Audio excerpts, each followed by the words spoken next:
ஆக்கினைக்கு தப்ப மாட்டான், அவன் கண்டிப்பா தப்புறதில்லன்னு பைபிள் சொல்லுது. எதுக்கு தப்ப மாட்டான்? வெளிப்படுத்தின விசேஷம் 21:8.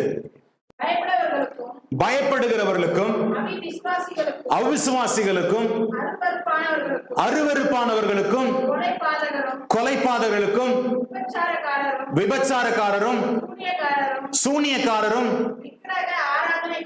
விக்கிரக ஆராதனைக்காரரும் பொய்யார் அனைவரும் எந்த லிஸ்ட்ல வைக்கிறார் பாருங்க. இரண்டாம் மரணமாகிய அக்கினியையும் கந்தகமும்.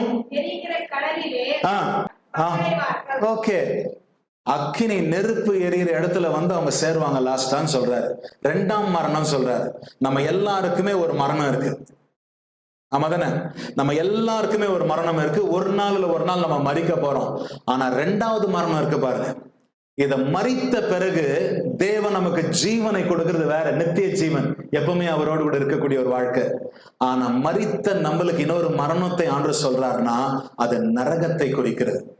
அப்போ பொய் சொல்றவனுக்கு ஆண்டவர் எதை வச்சிருக்கிறாரா? யாருன்னா பொய் சொல்வீங்க இதுக்கு மேல?